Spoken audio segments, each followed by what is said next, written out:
Hello, everybody, and welcome. This is World War II's most gangster naval brawl, USS Borie rams German U-boat 405. I hope this is as cool as it sounds, so let's get into this. If you haven't yet, please subscribe, like, and comment.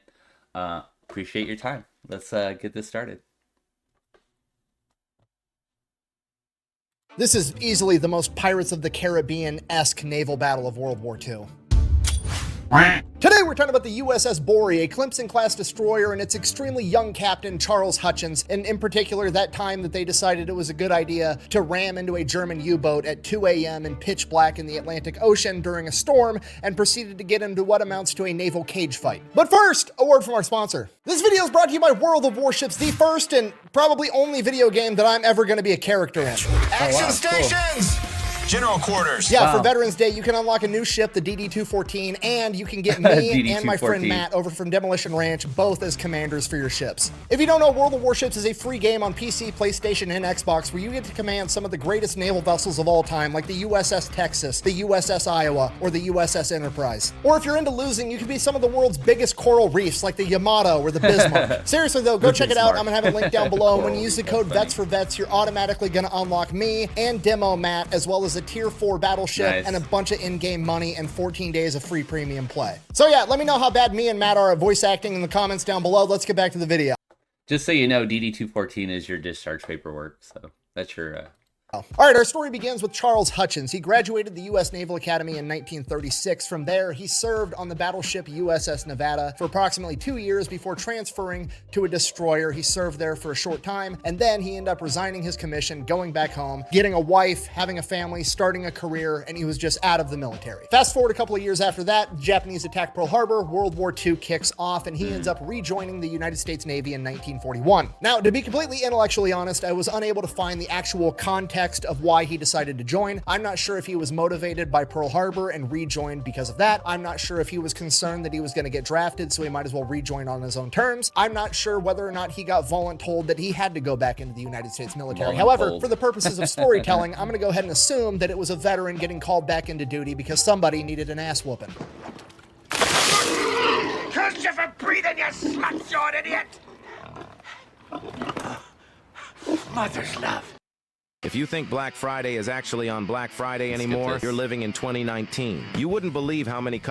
Regardless, 1941, he gets recommissioned and put in command of the USS Borie, which is a Clemson-class destroyer that's been in service since 1920. So obviously not a super new ship. In addition to that, the Clemson-class destroyers had a well-known flaw where they did not have a very tight turn radius. And while that's probably not good for any ship, it's definitely not good for your destroyers because they're supposed to be the smaller, more nimble ships that were going to be used to launch torpedoes, launch depth charges, and fight off submarines. Because of this, a lot of the Clemson-class destroyers, including the USS Borie, never actually made it into the Pacific theater. Instead, they were sent over to the Atlantic, primarily being used to defend supply convoys from German U-boats. So for the first couple of years, that's primarily what the USS Borie is doing. They spend some time down in the Caribbean, they go down towards Brazil, they're over by Morocco, just defending supply convoys, moving items from here to there. Then in 1943, they go on a convoy down to Casablanca, and once they get there, they're informed, change of plans, you're no longer just running defense for these supply convoys anymore. Now, the reason for this is there's been a new invention called the High Frequency Direction Finder, or the Huff Duff. And this thing does exactly what the name says it does. It intercepts radio signals and then tells you what direction they're coming from. Now, that doesn't seem like a big deal, but it's actually a humongous deal because in 1943, at this point in the war, the Germans are still under the impression that the Allied forces have not cracked the Enigma code, which means that they're just blasting high-frequency radio waves all the time because they don't care if those radio waves get intercepted, because until now, you could never tell which direction they were coming from, and if you didn't have the ability to decrypt their message, which they thought we didn't, there was no point to not just blast radio waves whenever you wanted. So now, rather than having a bunch of ships go out and escort supply convoys playing defense, they're going to send out what's known as a hunter-killer group to hunt down the enemy submarines and destroy them. Okay, we're going from self-defense to self-offense. It's going to be way better. So the way this works is you're going to assemble a hunter-killer group called a task force. That's typically going to be an escort carrier, which is just a smaller aircraft carrier, and then 2, 3, 4 destroyers. They go out, they track down an enemy submarine, destroyers drop the depth charges, that brings the submarine to the surface, escort carrier sends up the planes, they destroy the sub. So because of this, the USS Borie is going to go and get refitted with some more equipment. Now it already has 4 4-inch guns, torpedoes, depth charges, and some 30 caliber machine machine guns, but in addition to that, it's going to get some better depth charge equipment, and then it's going to get 2 20mm anti-aircraft guns. You know, in case the Germans decide they want to surface their submarine and try to man their deck gun. Okay, if you're not picking up what I'm putting down, I'm trying to tell you that should that situation arise, that submarine hatch has now functionally been turned into one big game of Whack-A-German, and the mallet is 2 20mm fucking machine guns. I love this game.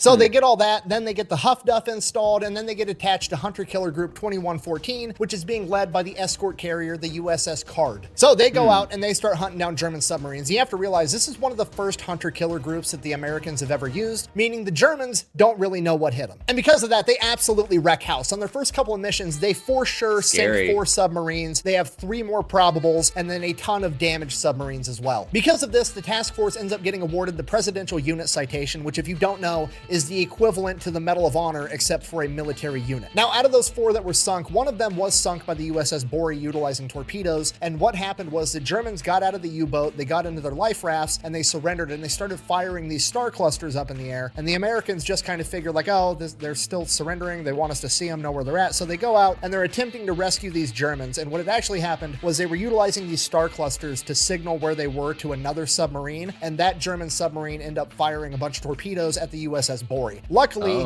they missed, and they still were able to recover all of the German sailors. After rescuing those Germans, they have to take them back to a port, and to get there, they have to sail through a hurricane, which they said was absolutely horrifying, drop off the Germans, and they go out again on their 4th war patrol, and that's where shit really gets out of hand. So they go out on After the 4th a war hurricane? patrol, they're looking for enemy subs. The first time they make contact with one is actually on October 31st, 1943, aka Halloween. Everything goes according to plan. The destroyers drop the depth charges, the enemy submarine surfaces, except there's actually 2 of them this time. And one of them is quite a bit bigger than the other one. This is a milk cow submarine, which is just a larger German U-boat that has a bunch of other supplies, ammunition, food, and fuel, and all the other smaller submarines stop and get resupplied by this large submarine. So if they can take out this big submarine, it's a huge deal, because not only does it hamper that submarine individually, but it messes up the entire area of operation for the German U-boats. So the USS Card sends the planes up in the air, they start attacking the submarines, they end up sinking the smaller sub, which was U-boat 584, but the larger U-boat, U-boat 91, actually ends up submerging and trying to make a getaway. Now the problem is that U-boat 91 is fleeing away from all of the shipping lanes, which is kind of where the task force is still trying to remain in that area, because that's where all the supply ships are, and the U-boat knows that, and it knows that if it goes out into the open ocean where there's not going to be any ships that it can attack, the Americans are probably going to decide to stay and guard that shipping lane instead of chasing it into the open water, which is a brilliant strategy on the Germans' part, because they're partially right, but also America's petty, you fucked with our boats, prepare to die. Yeah, that's a common theme in this channel. Princess Bride. He has such good references. We'll skip this. He likes everything I like. It's insane. Common So minds, the I commander guess. of the USS Card, Arnold J. Isbell, the man in charge of the entire task force, radios over to the USS Borie and basically says, go get them, we'll guard the shipping lanes. Immediately upon hearing this, Commander Hutchins of the USS Borie gets on the loudspeakers and informs his men, and I quote, "Gentlemen, we've been volunteered to go get that U-boat," and they all start cheering. Okay, the guys are good. motivated. They've got a Presidential Unit Citation. They've been kicking the Germans' ass the entire time ever since they went on the offensive, they're and now on they're it. going to go get these guys all by themselves. Nice. So the USS Borie breaks out of the formation, goes off chasing this submarine on its own, but the submarine's got a big head start, so it takes them a while to track it back down using the Huff Duff. They think they found it, they drop the depth charges. Sure enough, a submarine surfaces. But this one's smaller, definitely not U-boat 91, but it's still, hey, it's a U-boat, U-boat 256. We're gonna go ahead and take it out. The submarine submerges again real quick, so they drop more depth charges, and then they hear a huge explosion underwater, and they just see a ton of oil all over the top of the ocean. They take that as the, we definitely just Such a sunk good that movie. U-boat, so they radio back to the task force, hey, we just took one out, we're gonna find U-boat 91 next,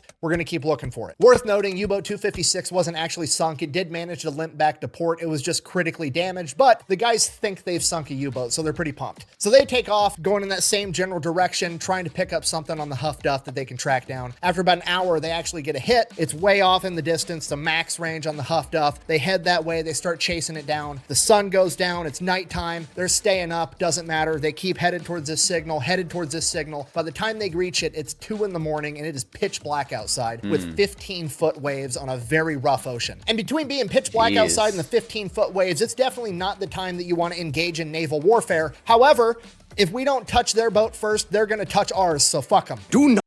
Listen, I was born on an island. I'm so freaking scared of the ocean. 15-foot waves in the middle of the ocean would scare the shit out of me, man. Holy crap. Do not touch these. This is a no touching this. So they get to where they think they're right on top of this sub, and they go to dump some depth charges, but the equipment malfunctions, and it dumps every depth charge they have loaded. The men on board said that the explosion was so large that it lifted the entire stern out of the water. Okay, just so Holy we're all on the shit. same page, this is a 1,300-ton warship, okay? Oh That's my like gosh. 2.4 million pounds, and part of it just got lifted out of the water by this big-ass fucking explosion. Unbelievable, So right. obviously, considering the destroyer damn near took flight, the submarine is damaged, and they had to surface, and they're like 400 yards away from the Borie. Remember, it's 2 a.m. and there's 15-foot waves, so it takes them a minute to actually spot the sub with the spotlight, and by the time they see it, the Germans are already on top of the sub manning all the guns. So the Borie opens fire with the 4-inch guns and begins hitting the submarine. The submarine returns fire, and after a couple seconds of exchanging, all the Germans on top of the sub are dead, and they've disabled the main gun. From here, Nice. the Borie starts closing in on it, and the German commander realizes he doesn't have any other option but to try to do a U-turn because he knows that subs turn significantly sharper than American destroyers and turn around and be able to get behind the destroyer to hit it with torpedoes to be able to kill off the USS Borie. And Commander Hutchins realizes the exact same thing, which means there's only one thing to do. As the U-boat is turning at a sharper angle, the USS Borie is going to have to intercept it, ram it, and cut it in half. So Commander Hutchins gives the order shit. over the loudspeakers. They pick up as much speed as possible to ram this submarine as they continue firing on it as they close in closer and closer on a collision course with this sub. The USS Borie ends up colliding with this submarine, U-boat 405, at a 30-degree angle, but because of the 15-foot waves, when they collided, the USS Borie was higher than the submarine was, and it crap. didn't cut High-centered. through it, it landed on top of it. So the USS Borie is essentially high-centered on U-boat Right. 405, and U-boat 405 is so critically damaged that it can't submerge anymore. So they are essentially stuck on top of one another in the pitch black of Wow, night and then at the 2 a.m.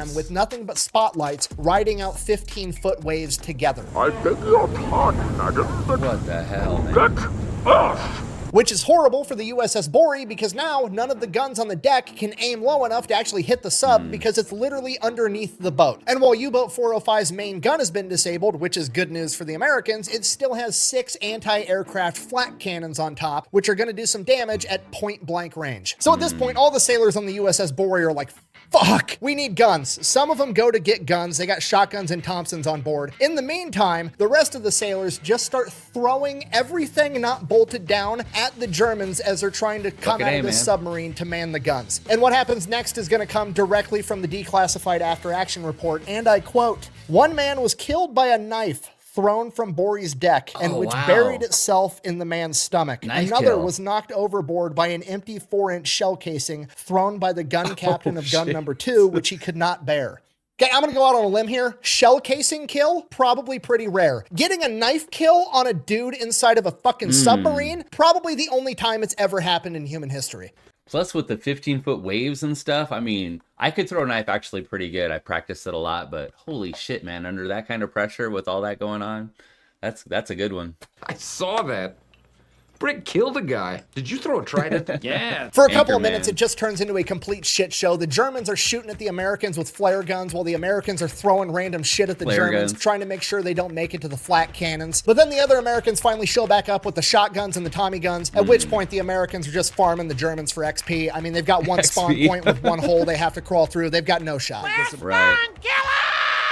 Regardless, the Germans still continue to try to make their way over to the flat cannons, but get mowed down almost every time. A couple of them actually do make it to the flat cannons and open fire, but they don't last very long. wow. And while that's going on, you've got a bunch of Nice. dudes with crowbars trying to pry the ship off of U-boat 405 so they can break free. And those guys aren't aware of it at the time, but below deck, the USS Borie is critically damaged and taking on water, and the damage I control bet. crew down below is in full swing, doing everything they can to keep the pumps running, to keep water out of the ship, and to keep the engines going so they can reverse away from U-boat 405. And while all of this insanity is going on, Commander Hutchins still has the wherewithal and the knowledge and the understanding of the men that fight wars to get over the loudspeakers and yell, "Do not board the enemy vessel," which was 1,000% going to happen if he didn't tell him not Yeah. to.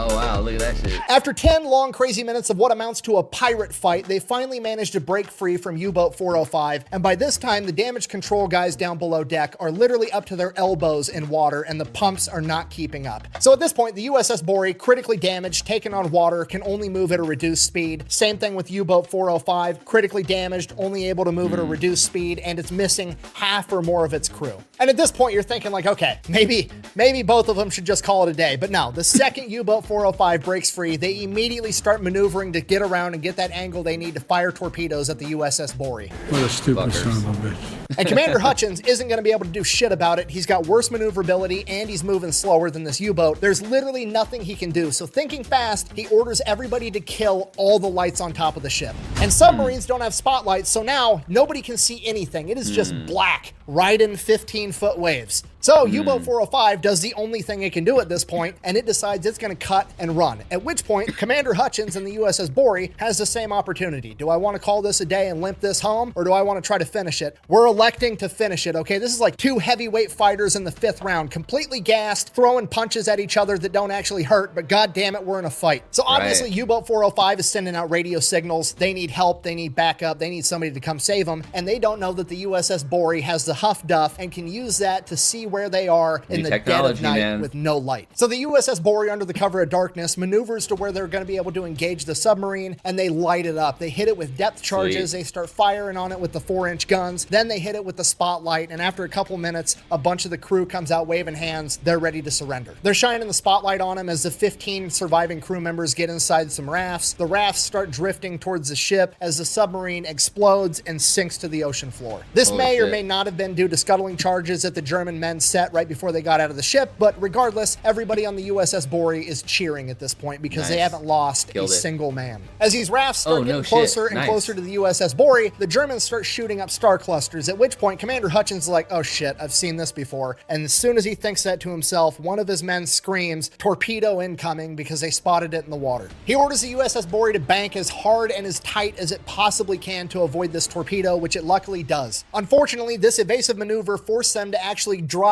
right in between the two life rafts, splitting them apart, which may or may not have capsized the rafts and killed them. We have no idea, and the USS Borie wasn't sticking around to find out because there's a sub out there shooting torpedoes at it. The USS Borie takes off doing a zigzag pattern trying to evade this submarine. Hopefully that sub is going to stop chasing them and go rescue their guys. And below deck, things are not looking good for the USS Borie because at this point, Lieutenant Morrison R. Brown, the engineering officer, is standing in water up to his neck trying to keep the ship afloat after ordering all the other men above deck. And he continued to do this until there was literally no room left for him to breathe inside of the engine room, for which he would be awarded the Naval Cross. Other members of the damage control crew would also receive the Naval Cross and Silver Stars. Oh wow, so they bid it during this. Holy shit, man. I couldn't imagine having to realize you have to make that sacrifice and actually do it. Holy shit, man. At this point, the USS Borie is somehow still managing to barely limp along moving forward, but they've lost all auxiliary power, the pumps below aren't keeping up, and this ship is absolutely going down. Commander Hutchins, just trying to buy time, orders all of his men to start throwing over any extra weight they can find. By this point, it's daylight, which is honestly worse because that means that the enemy submarines are going to be able to see them. In addition to that, the generator for the emergency radio and the homing beacon isn't working, so they're not going to be able to radio for help. So the communications officer does the most MacGyver shit I've ever heard of in my life and manages to get the emergency radio generator running with the alcohol-based fuel from a torpedo, aka torpedo juice, and Zippo lighter fluid. Shortly, why is everyone spiraling over YouTube banning ad blockers? Like, chill guys, just use Pi. It's a free Chrome extension.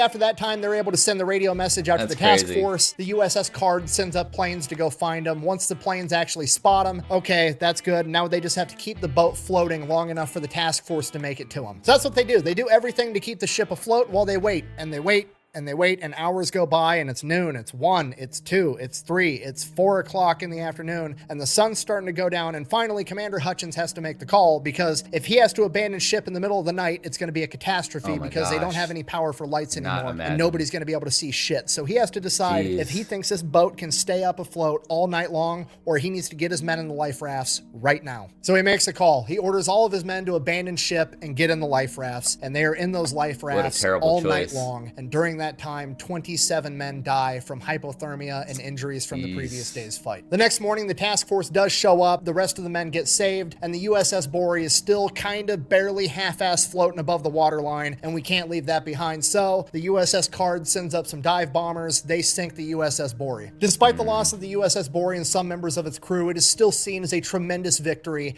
and the turning point of the Battle of the Atlantic. For that, Commander Hutchins was awarded the Navy Cross. So in conclusion, that is the story of the USS Borie and her crew, the ship that helped usher in the end of German Wolfpack dominance in the Atlantic Ocean and usher in a new era of American hunter-killer groups. Thank you for watching. Best way to support the channel is go buy some merch.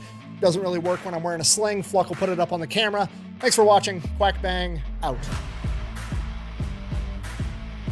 I know a million of you have already asked in the comments section already by this point in the video. I tore my pec doing jujitsu and had to have it repaired. So they basically like drill a hole through my bone and then grab my pec tendon, pull it through my bone and put a pin through it. And then my bone has to re-heal around my pec. So I'll be in this sling for like the next 6 weeks. It'll be a good time. Thanks for watching. See you guys later. Oh, man. Well, I hope you heal fast, man. I really do. You'll have a chance in the next 10, 20, and 30 years to serve the cause of freedom and your country all over the globe, to hold positions of the highest responsibility. JFK. To recognize that upon your good judgment in many cases may well rest not only the well-being of the men with whom you serve, but also in a very real sense the security of your country. I can imagine no more rewarding a career. And any man who may be asked in this century what he did to make his life worthwhile, I think, can respond with a good deal of pride and satisfaction. I served in the United States Navy. You know what's in your cheap protein powder? Well, here to tell us. Thanks for watching the video. That's all of it. I just wanted to watch it to the end in case I missed anything. I really hope the Fat Electrician gets well fast. That was a really fun video. And I really, it's probably one of the more interesting parts of World War II for me. Let me know what you think. The Battle for the Atlantic was really interesting for me. So any part of that I get to hear about is awesome. So let me know what you think. Please like, comment, and subscribe. And thank you for coming.